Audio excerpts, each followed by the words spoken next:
그래서 우선은 이비인후과에서 이런저런 검사도 받아보고 약물 치료를 시작하는 것이 좋다고 합니다. 불필요한 수술을 할 필요는 없죠. 하지만 안타까운 점 하나는 약물 치료는 증상을 치료하는 것이지.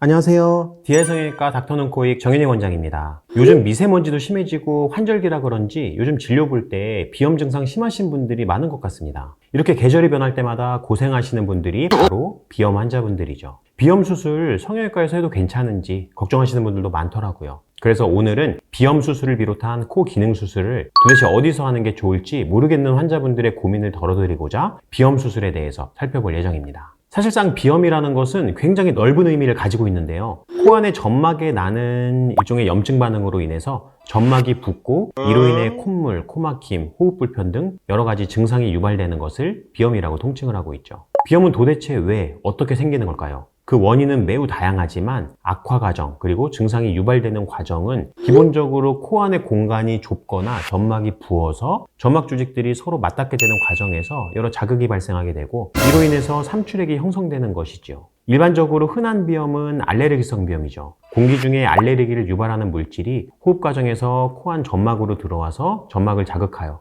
비염 증상이 발생하게 되는 건데요. 그래서 우선은 이비인후과에서 이런저런 검사도 받아보고 약물 치료를 시작하는 것이 좋다고 합니다. 저도 이 점에 대해서는 동의합니다. 불필요한 수술을 할 필요는 없죠. 하지만 안타까운 점 하나는 약물 치료는 증상을 치료하는 것이지 원인 자체를 개선하고 해결할 수가 없다는 한계점이 있죠. 알레르기는 치료가 불가능하다고 하니까 알레르기 유발인자를 피하는 방법뿐이죠. 그래서 증상이 심한 분들 그리고 유발인자를 피하기 어려운 분들의 경우에는 늘 그 증상을 달고 사시는데 비염 수술을 통해서 점막 크기를 줄여주고 점막이 부었을 때 접촉면을 줄여주고 공기가 지나갈 수 있는 공간을 확보해주는 방법으로 그 증상을 줄일 수 있으니까 수술적인 치료도 생각해 보시면 좋겠죠. 결국 비염 수술은 비염의 발생 또는 악화를 유발하는 다양한 원인 중에서 해부학적인 모양의 원인으로 인해 발생하는 점에 대해서 수술적인 교정을 하는 치료 방법입니다. 간단하게는 점막을 열, 고주파 등으로 소작하여 줄이는 방법과 좀 더 적극적인 치료를 하는 방법으로 합의각계의 골격과 점막을 절제하고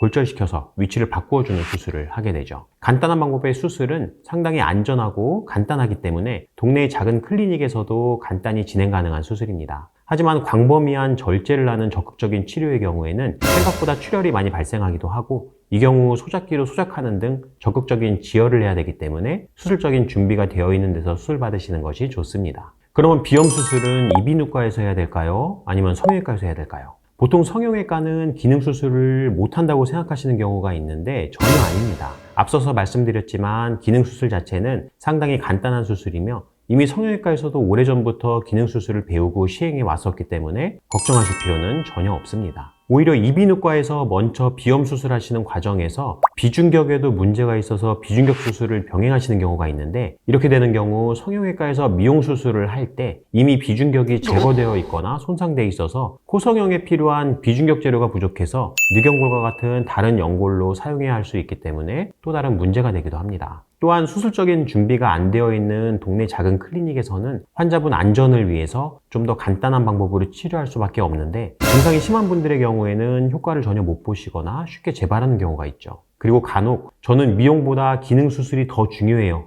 이렇게 말씀하시면서 성형외과 찾아오시는 경우가 있는데 기능적인 수술은 정답이 정해져 있지만 미용적인 수술은 정답이 정해져 있는 게 아니기 때문에 개인의 취향과 얼굴 구조에 따라서 얼마나 잘 어울리고 아름다운 코라인을 만들 수 있는가에 대한 경험과 술기 숙련도가 중요하다고 생각합니다. 또한 수술적인 난이도를 따지자면 미용 수술이 기능 수술에 비해서 훨씬 난이도가 높은 수술이라고 볼 수 있죠. 따라서 아무리 기능 수술이 중요하더라도 미용 수술을 쉽게 생각하시면 절대 안 되고 미용 수술에 좀 더 중점을 두어서 수술하시는 것이 수술 만족도는 훨씬 높습니다. 결론 말씀드립니다. 비염 수술 제대로 배우신 의료진이라면 결과에 큰 차이는 없으니까 그에 대한 선택은 자유롭게 원하시는 대로 결정하시면 되겠습니다. 치료적인 목적의 수술이기 때문에 어디가 더 좋다, 안 좋다 이렇게 말할 수 있는 문제가 아니라고 생각합니다. 또한 수술의 난이도가 높은 수술이 아니기 때문에 기능 수술을 정식으로 잘 배운 성형외과 원장님이라면 결코 수술 결과가 나쁘지도 않습니다. 다만 두 번 고생하시는 것보다 한 번에 치우는 것이 낫다고 생각하시는 분 그리고 미용 수술까지 같이 하실 것을 고려하시는 분의 경우에는 성형외과를 선택하시면 좀 더 메리트가 있지 않을까 이런 개인적인 생각입니다.